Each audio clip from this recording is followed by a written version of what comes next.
તો ભાઈ નમસ્કાર મિત્રો, સ્વાગત છે આપણી યુટ્યુબ ચેનલમાં। તો દર્શક મિત્રો, ત્યારે સૌથી મોટા સમાચાર મિત્રો ત્યારે અમદાવાદમાંથી સામે આવ્યા છે, જ્યાં મિત્રો ગઈકાલે બપોરે મિત્રો અમદાવાદમાં થયેલી એર ઇન્ડિયાની ભયાનક વિમાન દુર્ઘટનામાં મોટા ભાગના મુસાફરોએ મિત્રો જીવ ગુમાવ્યા હોવાની જે આશંકા છે એ વ્યક્ત કરવામાં આવી છે। અત્યાર સુધી મિત્રો 50થી 60 જેટલા મૃતકના જે આંકડા છે તે સામે આવ્યા છે। જોકે મિત્રો આ કન્ફર્મ નથી, હજુ આનાથી પણ આંકડા ખૂબ જ વધી શકે છે તેવું કહેવામાં આવી રહ્યું છે। આ ઘટનામાં મિત્રો મોટા ભાગના મુસાફરો જીવ ગુમાવ્યો છે। ત્યારે આ દુર્ઘટનામાં મિત્રો એક વ્યક્તિ બચી ગયો હતો, તેને શું નિવેદન આપ્યું એ આપણે આગળ વિડીયોમાં થોડીક ચર્ચા કરશું। અમદાવાદમાં મિત્રો ગઈકાલે બપોરે એક અત્યંત દુઃખદ અને ભયાનક વિમાન દુર્ઘટનાની જે ઘટના હતી તે સામે આવી હતી।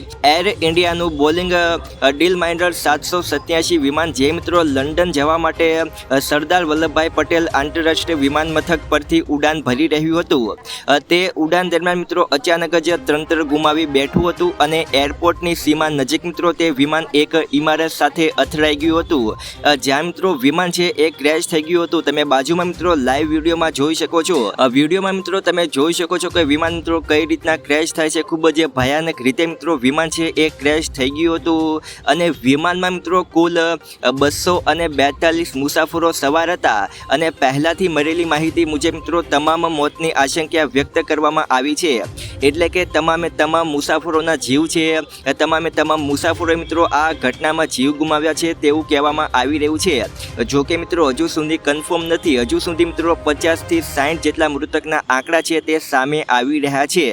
દુર્ઘટનાની સાથે જ મિત્રો વિસ્તારના મેઘરાણીનગર વિસ્તારમાં આગની જ્વાળાઓ મિત્રો અને કાળા ધુમાડા જોવા મળ્યા હતા। વિમાનના ઘણા બધા ભાગો મિત્રો બળીને રાખ થઈ ગયા છે અને આસપાસની ઇમારતોને પણ મિત્રો ગંભીર રીતે નુકસાન થયું છે અને વિમાનમાં મિત્રો જે પણ લોકો સવાર હતા તેમના તો મિત્રો ખૂબ જ ભયંકર રીતે મોત થયું છે। તમે દ્રશ્ય જોઈ પણ ના શકો એવી રીતે મિત્રો ખૂબ જ ખરાબ રીતે બળીને રાખ તે લોકો પણ થઈ ગયા છે। અને આ ઘટનાની અંદર મિત્રો જે ધીરુભાઈ રૂપાણી, જે પૂર્વ સીએમ જે ધીરુભાઈ રૂપાણી છે તેમના પણ મોતના સમાચાર મિત્રો સામે આવી રહ્યા છે।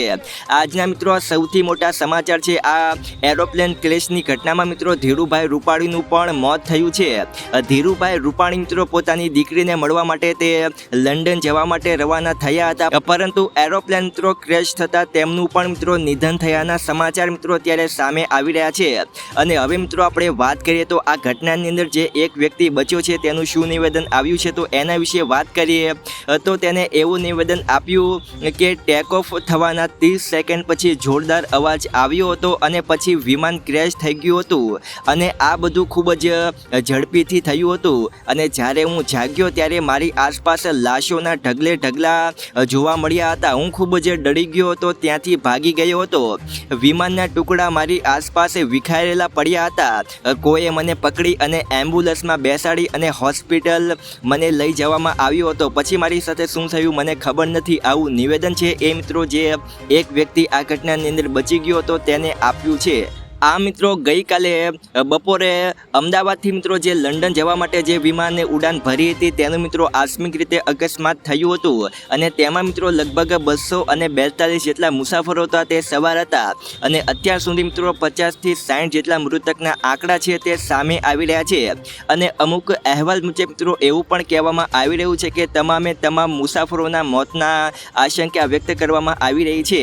જોકે મિત્રો હજુ સુધી કન્ફર્મ નથી કે તમામે તમામ મુસાફરો મૃત થયું છે અથવા તો નથી થયું, પરંતુ હજુ સુધી મિત્રો 50થી 60ના આંકડા છે તે જ મિત્રો ત્યારે બહાર પાડવામાં આવ્યા છે અને પૂરી સંભાવના છે કે મિત્રો આ ઘટનાની અંદર હજુ આનાથી પણ વધુ આંકડા વધી શકે છે અને ખાસ કરીને જે મિત્રો પૂર્વ સીએમ જે ધીરુભાઈ રૂપાણી હતા તેમનું પણ મિત્રો આ ઘટનાની અંદર નિધન થયું છે। તો મિત્રો હવે આપણે જોઈએ છે કે આ ઘટનાની અંદર મૃતકના આંકડા કેટલા સામે આવે છે। તો આજના વિડીયોમાં મિત્રો આપણે આટલું જ રાખીએ છીએ। વિડીયો તમને ગમ્યો હોય તો લાઈક કરી નાખજો। આપણી યુટ્યુબ ચેનલમાં નવા હોય તો આપણી યુટ્યુબ ચેનલને સબસ્ક્રાઈબ કરી નાખજો। તો મળીએ નવા વિડીયોમાં।